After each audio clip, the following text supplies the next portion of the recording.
আসলে কি half pound কেকের মধ্যে অনেক বেশি ডিজাইন করা যায়? চলুন আজকে সেই সম্বন্ধে কিছু কথা বলি। আমার এই কেকটা ছিল হাফ পাউন্ডের একটা ভ্যানিলা ফ্লেভারের কেক। সাধারণত হাফ পাউন্ডের কেকগুলো খুব বেশি বড় হয় না। আমি যদি বলি যে ২-৩ জন খাওয়ার মতো বলে একদম পারফেক্ট একটা কেক আমার কাছে মনে হয় হাফ পাউন্ডের কেক। তো সেক্ষেত্রে এটি কিন্তু অবশ্যই বেশি বড় হবে না, ছোট হবে। তো যেহেতু ছোট হবে আপনি ছোট একটা পিচি একটা কেকের মধ্যে অবশ্যই 1 পাউন্ডের ডিজাইন দিতে পারবেন না। আর ছোট কেকগুলোর মধ্যে আমরা যখন বেশি হেভি ডিজাইন করতে যাই এটার লুকটাও কিন্তু একদম চেঞ্জ হয়ে যায়, মানে দেখতে ভালো লাগে না।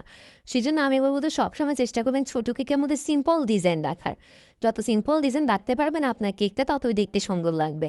আপনি যদি এরকম পিচ্চি একটা কেকের মধ্যে আপনি যদি 1M নজেল, 2D নজেল এগুলোর হেভি কাজ করে থাকেন বা হচ্ছে যে ফন্ডেন্টের কাজ করে এটা দেখতেও ভালো লাগবে না। কারণ এসব কাজ মানায় হচ্ছে 1 পাউন্ড বা এর উপর বা 2 পাউন্ডের কেকের মধ্যে।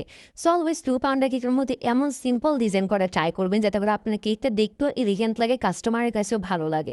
এমন কিছু করবেন না যাতে কেকের লুকটা নষ্ট হয়ে যায়। তো আমার আজকের কেকটাও ঠিক তেমনই আমি সিম্পলে রাখার চেষ্টা করেছি। এরপর একটি স্টার নজল, একটা লিফ নজল দিয়ে কিছু ডিজাইন করে আমি জাস্ট উপর থেকে হোয়াইট কালার সুগার বল দিয়ে এটা ডেকোরেশনটা কমপ্লিট করে ফেলেছি। অ্যান্ড দেন এটি ছিল আমার কেকের ফাইনাল লুক। লাস্টলি বলব সবসময় চেষ্টা করবেন ছোট কেকের মধ্যে সবসময় সিম্পল ডিজাইন রাখার।